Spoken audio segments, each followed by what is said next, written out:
Palala ng palala ngayon ang nangyayari sa ating planeta. Ramdam na ng buong mundo ang hagupit ng climate change. At ngayon balitang-balita na maraming mga tao, mga sangkay, ang pumanaw dito sa Asia, lalong-lalo na po sa Indonesia dahil po sa pambihirang pagbabago ng ating panahon. Ano na ang nangyayari sa ating mundo ngayon?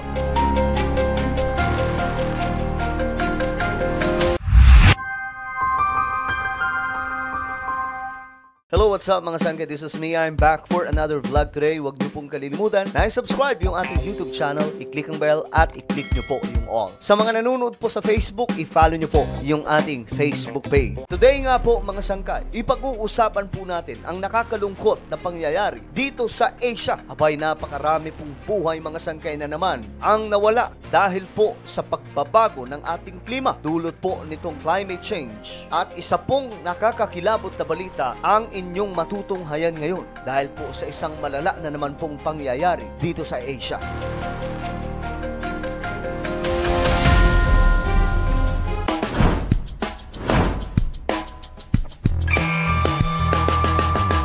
Nakaraan mga sangkay, sa Pilipinas naganap ang pambihirang baha at isa po sa tinamaan mga sangkay ng gusto ay ang lugar ng Cebu kung saan nakita po natin ang grabing pagtaas ng tubig kung papaano po nanalasa ang matinding ulan na may nakakakilabot na mga pagbaha. Maraming mga tao ang natrap sa kanilang mga bahay doon sa Cebu. Maraming mga tao mga sangkay ang nanghihingi na po ng tulong at sa kasamaang palad mga sangkay, marami pong mga kababayan natin doon sa Cebu ang sumakabilang buhay dahil po sa kaganapan na ito dulot ng mga malalakas na bagyo na nagiging dahilan mga sangkay ng mga halimaw na pagbaha.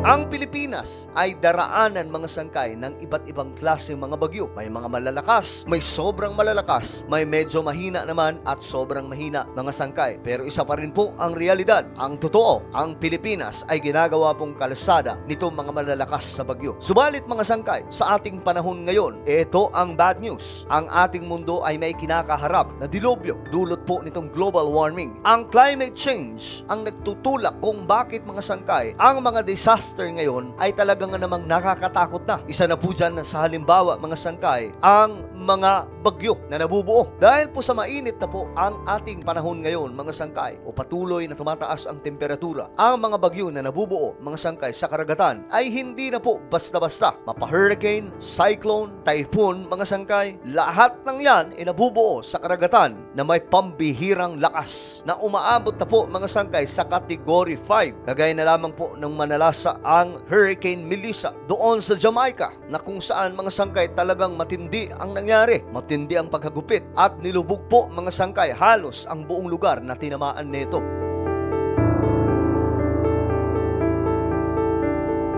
Marami pa mga lugar ngayon sa ating bansa ang nakakaranas ng ganitong klase mga pangyayari dahil hindi na po talaga basta-basta ngayon ang mga bagyo na nananalasa sa ating planeta. Ang mga bagyong nabubuo, mga sangkay, ay may lakas na hindi dapat baliwalain ng isang tao, lalong-lalo na po sa Pilipinas. At ngayon nga po mga sangkay, isa sa naapektuhan nitong matinding climate change ay ang Indonesia. Ayon po kasi sa report, daan-daan pong tao ngayon mga sangkay ang pumanaw o sumakabilang buhay dahil nga po mga sangkay sa pananalasa ng isang pambihirang cyclone na bibihira lamang daw po nila ma-experience mga sangkay. Umabot na mga sangkay sa daan-daan ang nakumpirmang pumanaw. Ayon sa report mga sangkay, nagkaroon daw ng matinding pagbaha doon sa Indonesia dahil nga po dito sa pambihirang cyclone na ang tinamaan neto mga sangkay ay 3 mga probinsya ng Indonesia at naapektuhan mga sangkay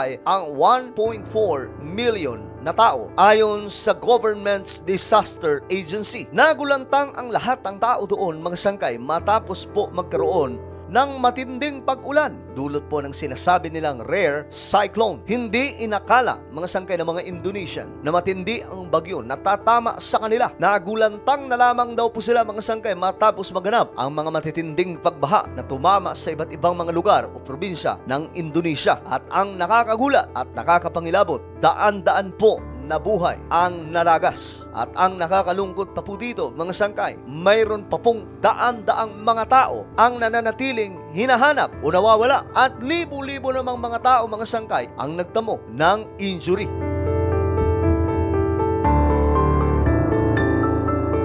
Ang Indonesia, mga sangkay, ay isa lamang pong bahagi sa Asia na tinamaan ng mga matitinding pag-ulan, matitinding bagyo nitong mga nakaraang araw, kagaya po ng Pilipinas, Thailand, Malaysia, Sri Lanka, na kung saan, mga sangkay, daan-daan pong mga tao ang pumanaw dahil po dito. Ang Asia ngayon, mga sangkay, ay nakakaranas talaga ng mga matitinding disaster dulot po nitong sama ng panahon na ang dahilan ay mga malalakas na bagyo.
Yan po ang naganap, mga sangkay, doon sa Indonesia. Ang mga probinsya ng Aceh, North Sumatra at West Sumatra ay talagang tinamaan ng matindi. At ang malala pa po dito, mga sangkay, nahirapan po ang mga rescuer na tulungan ang kanilang mga kababayan. Ayon po sa report, mga sangkay, sa BBC, ang flood waters ay halos katulad daw po ng isang tsunami na tumama. Ayon nga po sa mga nakatira doon, ito daw po ang first time at pinaka-worst na nangyari sa kanilang buhay mula po sa isang bagyo. May mga pictures, mga sangkay, na kumakalat sa social media o mga video na marami nga pong mga tulay ang na-wash out, mga kakalsadahan na natabunan po ng mga lupa at mga debris at mga punong kahoy, mga sangkay, dahil nga po sa matinding pag-ulan na nagdulot din po ng landslide. Sa ngayon, mga sangkay, ay patuloy po na pinaghahanap ang marami pa pong nawawala. Kaya't asahan po natin, mga sangkay, na patuloy na madaragdagan ang bilang ng mga taong posible nilang makita na sumakabilang buhay na. So ito po ang nangyayari ngayon sa ating mundo, mga sangkay. Ang mga bagyo ay talagang malalakas na. At hindi lamang po ito sa Asia nangyayari, kundi buong mundo. Talagang abnormal na po ang kalagayan ngayon ng ating planeta. Dulot po nitong climate change. Ito na po ang resulta ng kagagawan po ng tao. Ang tao ang sumira sa ating kapaligiran at tayo ngayon ang binabalikan. At naway, may oras pa, mga sangkay, para ma-resolba ito. Dahil para po sa inyong kaalaman, ayon po sa mga scientists, ang solusyon na dapat para po sa climate change ay mahalaga at dapat mapabilis. Dahil papalapit na po tayo sa ibinigay na talaan ng mga scientists na taong 2030. Ayon po sa kanilang report, mga sangkay, at base sa kanilang mga pag-aaral, ang 2030 ay pinaka-critical na part ng taon sa ating mundo. Dahil ayon sa kanila, kung dadating tayo sa taong 2030 na hindi pa rin po napapababa ang temperatura na patuloy na tumataas sa ating planeta ngayon, ayon sa mga scientists, magiging irreversible na daw po o hindi na po ito maaari pang ayusin sa ating mundo. Sa madaling sabi, ang mga bagyo ay mas magiging delikado na. Kung malala ang nararanasan natin ngayon, mas magiging malala by 2030 hanggang pa sa susunod na mga taon. Hindi na daw po ito mababago, mga sangkay, at hindi na rin po ito maiibsan. Magiging ganun na daw po kagalit ang mga bagyo sa mga araw na yon. Kung ganun na po ang mangyayari in the future, mga sangkay, mas magiging delikado na po ang buhay ng tao tayo sa susunod na mga panahon. Kawawa dito mga sangkay ang susunod na henerasyon dahil sila po ang magmamana ng mga dilubyo na mararanasan sa ating mundo. Ang mga bagyo ay mas magiging mapagsik. Ang pagtaas ng tubig sa karagatan ay mas magiging malala. Ang init ng panahon sa mga araw na yon ay lalong titindi na dahilan mga sangkay kung bakit may mga mabubuong, mga malalakas at higanting bagyo. Maraming mga patubigan mula po sa mga freshwater ang matutuyo, kagaya po ng mga ilog, mga dam at marami pa pong iba dahil po sa pagtindi ng init ng panahon sa mga susunod na henerasyon. At by 2050, ayon po sa report at pag-aaral nito mga scientists, marami po mga lugar o mga syudad sa ating mundo ang forever nang mawawala, mabubura sa mapa. Ganyan po kadelikadong panganib ang kinakaharap ngayon ng ating mundo. Kung kaya't itong mga nararanasan natin ngayon mga sangkay, yung mga nakikita po natin na pagtama sa ating planeta ng mga malalakas na bagyo, ito po ay mga patikim pa lamang mga sangkay. Mas delikado pa po ang paparating kung hindi ito masusolusyonan. Ito ang realidad na kinakaharap ngayon ng ating planeta. Samantala, mga sangkay, tayong mga Kristiyano, ano ang ating magagawa sa mga pangyayaring ito? Simple lang, mga sangkay, pero mahalaga. Ipanalangin po natin ang ating mundo. Ipanalangin po natin ang lahat ng tao, mga sangkay, sapagkat itong nangyayari ngayon ay katuparan lamang sa kung ano ang nakasulat sa Biblia, kung ano ang nakapropesiya sa mga huling mga araw. At ako po ay naniniwala that we are living in the very last days, bago ang pagbabalik ng ating Panginoong Hesus. Kung kaya tayong mga Kristiyano, manatili tayong maglingkod sa ating Panginoon upang kahit anuman ang mangyari sa ating mundo, nakakasiguro po tayo na ligtas tayo sa kamay ng ating Panginoong Diyos.